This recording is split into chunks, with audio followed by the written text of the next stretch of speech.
This is looking specifically at what happens in fundraising efforts and how does gender bias play itself out in those regards. And so we're going to talk about two fairly recent studies, both of which have appeared in the Harvard Business Review.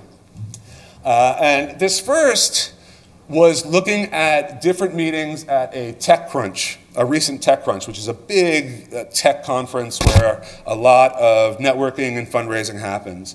And what they found was that men and women were asked very different types of questions when speaking with investors. And they found that they categorized the questions that were put forth to men as promotion questions. And so it was all about aspirations, about where are you going, what are you going to achieve, and really framing things in a very sort of strong light and a positive-looking regard. And so the way questions were asked made it very easy to focus on the future.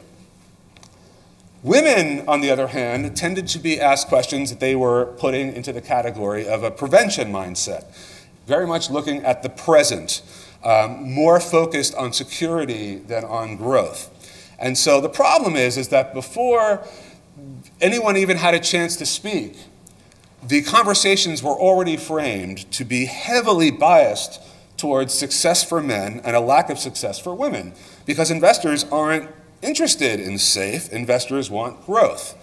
And so this was a confirmation of what I am sure many people in this room have experienced, that even the questions that are asked to you are loaded and make the playing field uneven.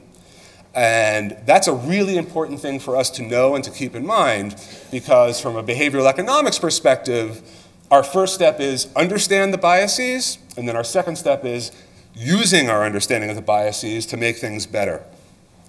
And I guess this is more just to kind of reiterate the point of what's happening.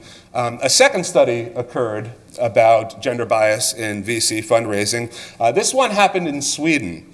And Sweden's an interesting case because most of their venture capital, or maybe not most, but a great chunk of it is actually government funded. And you might think that perhaps if it's a government-funded environment, that maybe there's a slightly better split between how VC money is distributed. And the answer is it's not. It's just as bad as it is here in the States. But to their credit, the Swedish government gave researchers the opportunity to listen, not during the pitches, but after the pitches, to hear how investors spoke about men versus women.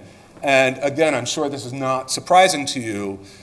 They found that identical attributes could be described in different ways, that for men were seen as positives and for women were seen as detractors. So if a man was young, it was promising, but if a woman was young, she was inexperienced.